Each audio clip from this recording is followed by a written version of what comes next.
Жылқы ішінде ала жүр. Қыз ұзатып көрген жоқпын, бірақ сол сәтті өз басым өте бір астан-кестен алақұйын сезімді бастан өткерер, көңіл босатар ерекше оқиға деп білем. Өйткені кішкентай кезімде әпкелерім ұзатылғанда көргендерім, сезінгендерім жанымның терең түкпірінде сол қалпы сақталып қалыпты. Көңіл айнасының шаңын бір сүртсем, бәрі де бала күнімдегідей жарқырап көз алдыма келе қалады. Білмекке ықыласты болсаңыз, баяндап көрейін. Құдалық, одан кейінгі жол жоралғылар өз алдына бөлек әңгіме ғой. Мен тек ұзатылу жайына ғана тоқталайын. Ең үлкен әпкемді ұзатардан бір ай бұрын бүкіл туыс үйіне шақырдым. Қыз қонақ деген сол ғой. Қасына 2-3 құрбысын ертіп, сән салтанатымен әлгі үйлердің бәріне қонақ болды. Неге екенін осы салтты танысу дейді. Сән салтанат деп отырғаным, ұзатылатын қызға ең көркем атты күміс ертоқым, күміс жүген ноқтамен әшекейлеп мінгізеді. Жаңа киім киеді. Қасындағы қыздар да барын киіп, бақанын қолына алып дегендей сәніне сән қосып шығады. Ол кезде қыз күніндегі киімнің келіншек болғанда жарамайтынын білесіздер ғой.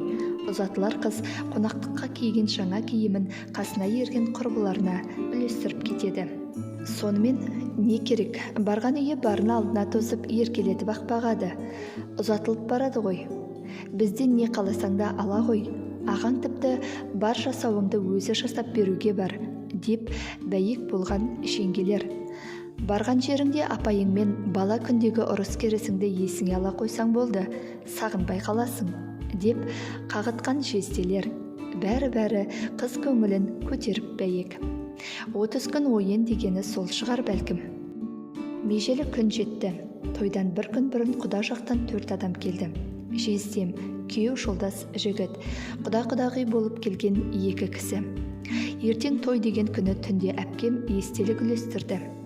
Әпкелерің естелік үлестіруге шақырып жатыр, барыңдар, дегенде топ бала жарыса жүгірдік. Әкемнің ағасының үйі, інісінің үйі, бәріміз қатар отыратынбыз.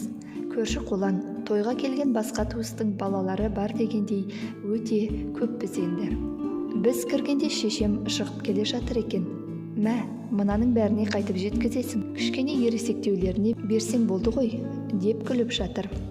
Естеліктің көбі шетін шілтерлеп, кестелеп тіккен кішкентай шыт орамал. Көбін өзі тіккен, кейбіреуін қонақ болып жүргенде құрбыларына тіккізген. Оның кейбіреуіне сырға, жүзік, сағат дегендей заттар, кейбіреуіне кәмпит түйіп дайындап қойыпты. Ол жерде сыйлық балаларға емес, негізінен өзінен кейінгі ересек бауырларына, сіңілілеріне, туыстарының ересек балаларына беріледі. Туыстық қатынасты өлшей отырып, мысалы біреудің тұңғышы болса, оған сағат түйілген.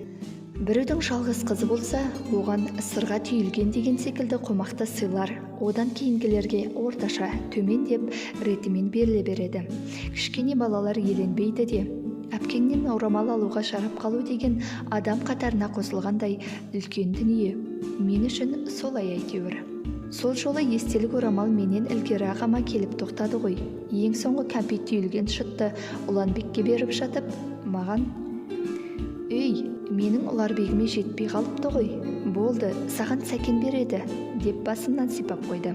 Астыңғы иегім қисаңдап, үнсіз ғана төгіліп жылайтыным болушы еді. Тұла бойды тітіретіп сол келе жатты. Азайып бара жатқан шыттарға қарап өзімде ойлап тұр едім, жетпей қалғанда жаман болдым. Сәкен дегені өзінен кейінгі әпкем Сәкенгүл. Сол ұзатылғанда береді дегені ғой. Сөзі де ұнамады. Ол кезде 7-8 жас деген әжептәуір естияр кез емес пе? Көкейдегі сөзді қарасаңызшы. Шыт алу үшін Сәкеннің ұзатылғанын күтем бе енді? Шыға жөнелдім. Мә, ананы қара, өкпелеп кетті. Сенің артыңнан бармай қоймасын. Ха-ха-ха. Забуып қылқынып барам. Түкке шаман келмейді. Бекер. Той күндіз өтті. Кеште ойын сауық. Жастар бір үйде, үлкендер бір үйде. Ән, күй, өлең, түрлі ойындар. Сол күні тойға құдалар жақтан айтысатын, күй шертіп домбырамен ән салатын дегендей тілді жақта арнайы адамдар келеді. Біздің жақта бір ақынын дайындап сақ отырады. Айтыс, өлеңі көп болғаннан кейін бе, маған жастардан көрі үлкендер жақтың отырысы жақсы ұқсап тұрады. Ол айтыстардан есте қалған шумақтар аз емес. Неғімет, Бәкей ағаларымыздың, Мейрамхан, Шәуел, Марфуза апаларымыздың тойдағы айтыстарына өзімде қосып, балаларға құлпыртып тұрып айтып беретінмін. Түн ортасы ауа думан тарқайды. Шешелеріміз киіт буып күбір-сібірмен таң атқанша жүреді әйтеуір. Таң ата көрші қолаң келе бастайды. Ауылдың үлкендері келеді, неке оқылады. Содан кейін дастархан жайылып, шай құйылады. Сол бір сәттің салмағы ауыр енді. Үй толы адам. Балаларды сыртқа шығарып жіберіп, үлкендер ғана отырады. Мен сүзгіге ілінбей, біреудің қолтығының астында қалып қойғам. Біреу кеп сүйреп кетпесін деп, демімді ішіме тартып әрең тұрмын. Әпкем мен жездем де осы үйде. Қарақтарым, деп Қасейін ақсақал әңгіме бастағанда үй іші тым-тырыс тынып қалды. Бір кезде анам сөз алды, жылап отыр. Үзіп-үзіп, өксіп-өксіп айтады. Шамамыздың келесінше бақтық, қақтық, тәрбиеледік, жетіспегені де бар. Жастай ұзатып отырмыз. Жақсы жерге түскен келін, келін, жаман жерге түскен келін, келсап, дейді. Әрі қарай сіздердің істеріңіз. Қарғам, бетіме келер сөз қайтарған емес. Бір жаманат сөз естірткен жоқ. Жат жұртқа жаратылған соң амал жоқ. Әйтпесе, әкесінің де серігіндей болды. Сендерге аманат енді. Адамдықтарына сеніп отырмыз.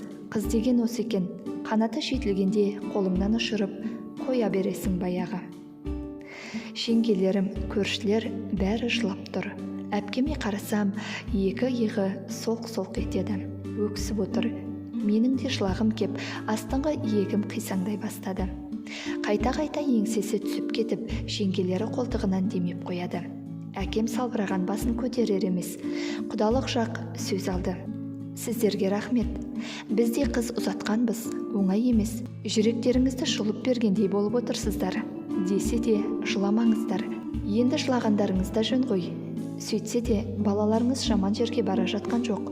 Сіздер болып, біздер болып ақыл кеңесімізді айта жүріп, жұрт қатарына қосылар деген секілді не бір сұлу сөздермен сонарлай келіп, Құдеке, енді балаларға батаңызды беріңіз, деп тоқтады.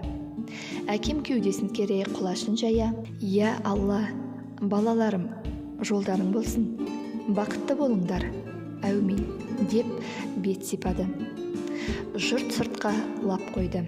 Мен де жүгіре берем деп бірдеңеге шалынып жығылғанымша болған жоқ. Біреу аяғымды басып кетті. Мысықтай быж ете қалдым. Мынау неғып жүр? Осы біреудің жүрмейтін жері жоқ екен, деп күңк етіп аттап өте шықты. Сыртта жүк машинаға тиеліп дайын тұр екен. Үлкендер сыртқа шыға қалып дөңгеленіп тұра қалды. Бір кезде қыз-келіншектер қолтығынан демеп әпкемді шығарды. Оң жақта тұрған көрші апамызды бас салып құшақтап сыңсу айтты. Кәдімгі өлең ғой. Я, айтпақшы, оны да алдын ала жаттайды. Тойдан бұрынғы қыдырыста үйде қасындағы құрбыларымен отырып сыңсу жаттап отырғанын талай көргем. Қардыбайға не деп айтасың? Жолдыбайға бүйтіп айт, дегендей әзіл оспаққа салып күлісіп жататын. Сол сыңсу. Өлең жанды баламын ғой, сөздері құлағымда қалды. Әпкемді, анамды, нағашы атам, нағашы апам, бәрі-бәрін бір-бір құшақтап бір-бір шумақ айтады. Қасындағы екі-үш қыз дауыс қосады.